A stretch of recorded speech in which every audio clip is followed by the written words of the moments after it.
चलिए, कक्षा 10 में सभी विद्यार्थियों का इस YouTube वीडियो में सभी विद्यार्थियों का स्वागत है। आज हम क्लास 10th के लिए एक वीडियो लेके आए हुए हैं जिसमें आपको क्लास 10th का विज्ञान बताया जाएगा। ठीक, विज्ञान से संबंधित कुछ बातें पहले हम आपको विज्ञान के बारे में कुछ उसकी विषय भूमिका बताएंगे।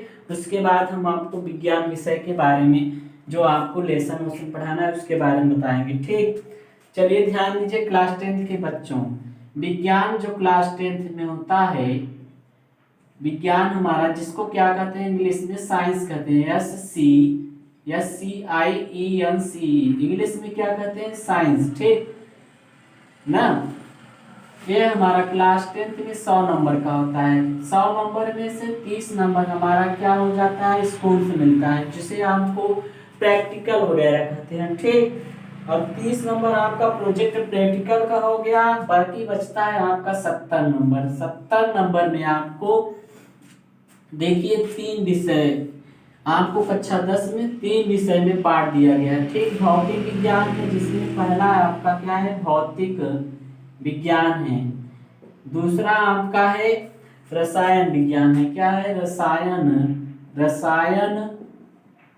विज्ञान है, तीसरा आपका जो है जीव विज्ञान है, क्या है जीव विज्ञान। देखिए 3 भाग में बांट दिया गया है। भौतिक विज्ञान को आप इंग्लिश में क्या कहते हैं फिजिक्स कहते हैं, PHYSICS। रसायन विज्ञान को इंग्लिश में क्या कहते हैं केमिस्ट्री, CHEMISTRY। जीव विज्ञान को इंग्लिश में बायो कहते हैं। ठीक, बायो। देखिए भौतिक विज्ञान जो हमारा क्लास 10th के लिए 25 नंबर का होता है, और रसायन विज्ञान हमारा जो है 20 नंबर का होता है। कितने नंबर का 20 नंबर का। जीव विज्ञान हमारा जो होता है 25 नंबर का होता है। ठीक, सभी बच्चे ध्यान देंगे कि जिसमें भौतिक विज्ञान में 2 भाग होते हैं। आपको पहला भाग पढ़ना पड़ता है आपको प्रकाश, और दूसरा भाग आपको पढ़ना पड़ता है क्या विद्युत, जिसमें हम आपको पहले क्या पढ़ाएंगे भौतिक विज्ञान पढ़ाएंगे। ठीक, देखिए भौतिक विज्ञान को क्लास 10th में NCERT वालों ने कुछ इस तरह से दिखाया है। देखिए इसको नोट कर लीजिए, वीडियो को रोककर नोट कर लिया करिए। ठीक,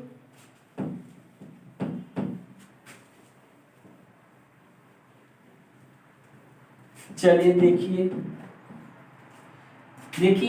NCERT लेवल से हमारा जो है क्लास 10th में NCERT ना, NCERT का फुल फॉर्म होता है national council education research training. देखिए क्लास 10th में भौतिक विज्ञान में NCERT लेवल से कुछ इस प्रकार से दिया गया है। ठीक, जिसमें आपका पहला है प्रकाश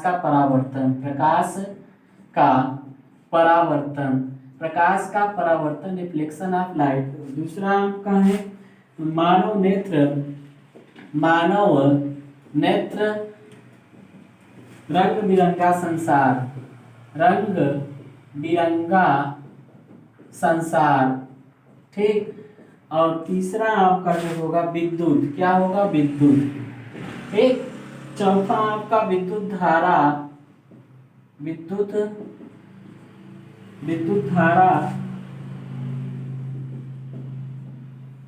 धारा का चुंबकीय प्रभाव न का चुंबकीय प्रभाव।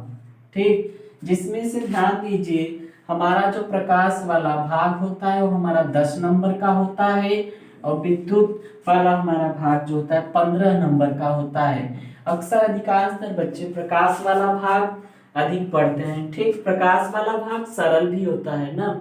ठीक, विद्युत वाला भाग आपका 15 नंबर का होता है। देखिए NCERT लेवल से था, और हमारे पढ़ाने का लेवल इस प्रकार से होगा। देखिए हमारे पढ़ाने का लेवल कुछ इस प्रकार से होगा। देखिए मेरे पढ़ाने का क्रम क्या होगा, देखिए मेरे पढ़ाने के क्रम के अनुसार कितने भाग आपको दिखाई देंगे, जिसमें से पहला भाग हम आपको पढ़ाएंगे प्रकाश का परावर्तन। प्रकाश का परावर्तन, दूसरा पार्ट होगा प्रकाश का अपवर्तन, प्रकाश का अपवर्तन। और तीसरा होगा आपका लेंस, तीसरा होगा लेंस। और चौथा होगा प्रिज्म, क्या होगा प्रिज्म। ठीक, पांचवा होगा मानव नेत्र व दृष्टि दोष, मानव नेत्र व दृष्टि दोष। और छठवां होगा प्रकाशिक यंत्र सूक्ष्मदर्शी, प्रकाशिक यंत्र व सूक्ष्मदर्शी, प्रकाशिक यंत्र व सूक्ष्मदर्शी। अब ध्यान दीजिए, कुछ बच्चे सोच रहे हैं कि प्रकाशिक यंत्र और सूक्ष्मदर्शी वाला चैप्टर हमारे में नहीं।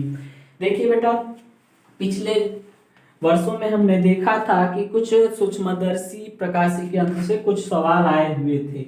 ठीक, इसीलिए हम आपको प्रकाशिक यंत्र व सूक्ष्मदर्शी भी आपको पढ़ाएंगे। ठीक, तो जिसमें से देखिए हमारे पढ़ाने का लेवल कुछ इस प्रकार से है। पहला होगा क्या, प्रकाश का परावर्तन, दूसरा होगा प्रकाश का अपवर्तन, तीसरा होगा लेंस, चौथा होगा प्रिज्म, पांचवा होगा मानव नेत्र व दृष्टि दोष, और छठवां होगा प्रकाशिक यंत्र व सूक्ष्मदर्शी।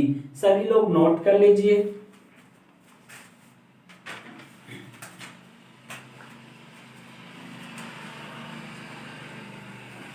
ठीक, चलिए आगे चलते हैं। चलिए शुरुआत करते हैं पहले आपका प्रकाश के परावर्तन से। प्रकाश का परावर्तन, प्रकाश का परावर्तन, reflection of light, reflection of light,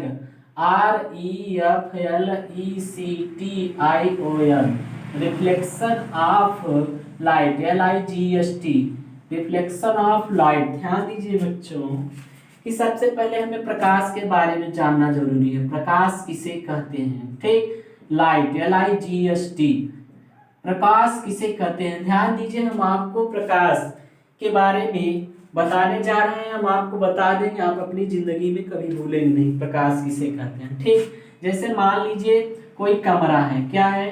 कोई कमरा है, क्या है? कमरा है। ठीक, कोई कमरा है, क्या है? कमरा है। उस कमरे में आप जो है क्या है? आप ठीक, आप अंधेरे कमरे में बंद हैं, क्या है? बंद हैं। और यहाँ पे अंधेरे कमरे में एक बल्ब लगा हुआ है, क्या लगा हुआ है? बल्ब कुछ इस प्रकार से दिखाई दे रहा है, देखिए बल्ब लगा हुआ है। ठीक, क्या जब बल्ब जलेगा, जब अंधेरे कमरे में बल्ब जलेगा तो सबसे पहले आपको क्या करेगा? जब अंधेरे कमरे में बल्ब जलेगा तो सबसे पहले कहाँ, देखिए क्या करेगा? आपको क्या करेगा या आप क्या समझ पाएंगे? देखिए बताइए, आपको बल्ब जलेगा तो क्या होगा? देखिए जब बल्ब जलेगा अंधेरे कमरे में तो सबसे पहले क्या होगा कि आपकी आंखों को क्या करेगा? जगाएगा। आपकी आंखें जो अंधेरे में थे, सोई हुई थी या फिर दिखाई नहीं दे रहा था, आपकी आंख को क्या करेगा? प्रकाश पहुंचाएगा, जिसकी सहायता से आप क्या करेंगे? देखना शुरू कर देंगे। ठीक, तो प्रकाश किसे कहते हैं? प्रकाश एक प्रकार की ऊर्जा है ना। प्रकाश एक प्रकार की क्या है? ऊर्जा, जिसके बिना आप देख नहीं सकते हैं। ठीक, प्रकाश, देखिए प्रकाश की परिभाषा, प्रकाश एक प्रकार की ऊर्जा है जो हमारे दृष्टि को जगाता है। क्या करता है? जगाता है ना। प्रकाश एक प्रकार की ऊर्जा जो हमारी दृष्टि को क्या करता है? जगाता है ना। या प्रकाश एक प्रकार की ऊर्जा है जो हमारे दृष्टि ज्ञान को जागृत कराता है। ठीक, या फिर आप कुछ और रूप में जैसे कहेंगे, प्रकाश जो होता है हमारे दृष्टि ज्ञान तक पहुंच तक वस्तुओं का आभास कराती है। ठीक, कौन? प्रकाश। आप नोट कर लीजिए। ठीक, प्रकाश इसे कहते हैं। प्रकाश के कुछ गुण हैं ना, प्रकाश के कुछ गुण हैं। प्रकाश किसे कहते हैं आप समझ गए? ठीक बेटे, चलिए प्रकाश के कुछ गुण लिखवाते हैं ना। प्रकाश का पहला गुण है ना, हेडिंग डालिए, हेडिंग लगाइए प्रकाश के गुण। ठीक, प्रकाश के गुण। पहला नंबर आप लिखिए, प्रकाश को चलने के लिए माध्यम की आवश्यकता नहीं होती है। प्रकाश को चलने के लिए माध्यम की आवश्यकता नहीं होती है। ध्यान दीजिए, प्रकाश को चलने के लिए माध्यम की आवश्यकता नहीं होती है। देखिए, जब प्रकाश आपका सूर्य देवता, जो आपके सूर्य देवता जी हैं, जब वह आसमान में से ऊपर से चलते हैं तो न जाने कितनी ऊंचाई परत से टकराते हैं, न जाने कितने जो है कितने गैसों से, ऑक्सीजनी परत होता है, नाइट्रोजनी परत, न जाने कितनी गैसों से टकराते हुए यह पृथ्वी तक पहुंचता है और हमारे पृथ्वी पर पहुंचकर हमें ऊर्जा प्रदान करता है। तो देखिए, प्रकाश को चलने के लिए माध्यम की आवश्यकता नहीं होती है और प्रकाश निर्वात में भी चल सकता है। ठीक, आज का क्लास यहीं तक, अगला हम वीडियो अगले दिन लेके आएंगे। ठीक।